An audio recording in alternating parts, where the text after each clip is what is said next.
The Smartest Giant in Town by Julia Donaldson. George was a giant, the scruffiest giant in town. He always wore the same pair of old brown sandals and the same old patched up gown. "I wish I wasn't the scruffiest giant in town," he said sadly. But one day George noticed a new shop. It was full of smart clothes. So he bought a smart shirt, a smart pair of trousers, a smart belt, a smart stripy tie, some smart socks with diamonds up the sides, and a pair of smart shiny shoes. "Now I'm the smartest giant in town," he said proudly. George left his old clothes behind in the shop. He was about to go home when he heard a sound. On the pavement stood a giraffe, who was sniffing sadly. "What's the matter?" asked George. "It's my neck," said the giraffe. "It's so very long and so very cold. I wish I had a long warm scarf."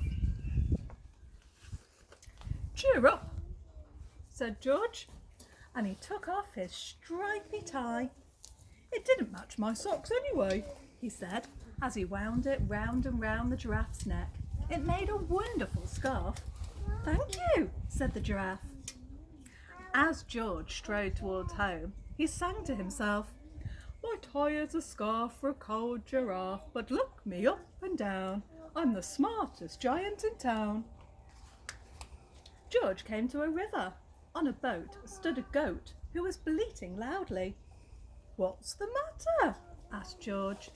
"It's my sail," said the goat. "It blew away in a storm. I wish I had a strong new sail for my boat."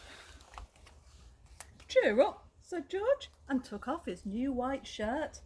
"It kept coming untucked anyway," he said, as he tied it to the mast of the goat's boat.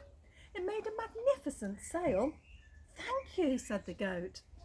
George strode on, singing to himself, "My tie is a scarf for a cold giraffe.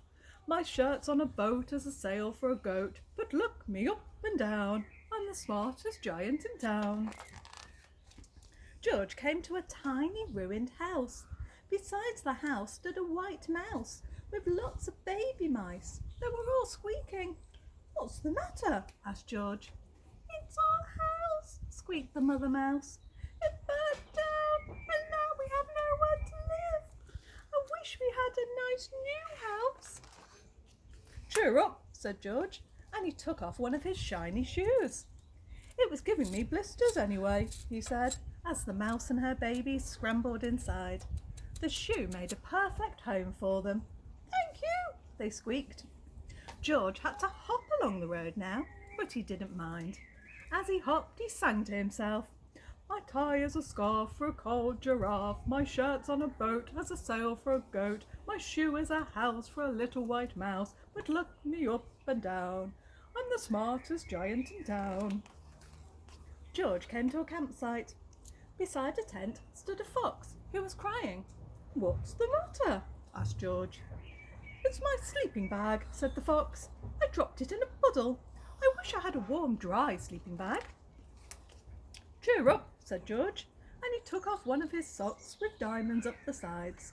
"It was tickling my toes anyway," he said. As the fox snuggled into it, it made a very fine sleeping bag. "Thank you," said the fox. George hopped on, singing to himself, "My tie is a scarf for a cold giraffe. My shirt's on a boat as a sail for a goat. My shoe is a house for a little white mouse. One of my socks is a bed for a fox. But look me up and down, I'm the smartest giant in town." George came to a big squelchy bog. Besides the bog stood a dog who was howling. "What's the matter?" asked George. "It's this bog," said the dog. "I need to get across, but I keep getting stuck in the mud. I wish there was a safe dry path." "Cheer up," said George, and he took off his smart new belt. "It was squishing my tummy anyway," he said, as he laid it down over the bog. It made an excellent path. "Thank you," said the dog. The wind started to blow, but George didn't mind. He hopped on, singing to himself, My tie is a scarf for a cold giraffe. My shirt's on a boat as a sail for a goat. My shoe is a house for a little white mouse. One of my socks is a bed for a fox. My belt helped a dog who was crossing a bog. But my trousers are falling down. I'm the coldest giant in town. Suddenly, George felt sad and shivery and not at all smart. He stood on one foot and thought, I'll have to go back to the shop and buy some more clothes, he decided. He turned round and hopped all the way back to the shop.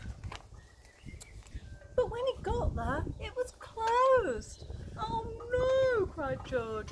He sank down onto the doorstep and a tear ran down his nose. He felt as sad as all the animals he had met on his way home.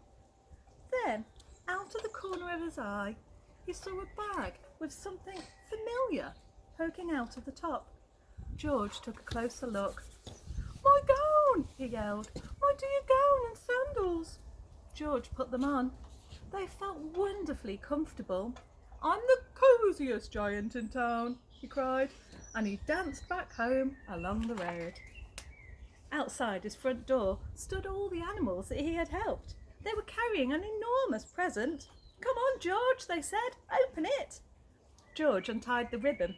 Inside was a beautiful gold paper crown and a card. Look inside the card, George, said the animals. George put the crown on his head and opened the card. Inside it said, You gave your scarf to a cold giraffe. Your shirt's on a boat as a sail for a goat. Your shoe is a house for a little white mouse. One of your socks is a bed for a fox. Your belt helped a dog who was crossing a bog. So here is a very fine crown to go with the sandals and gown of the kindest giant in town.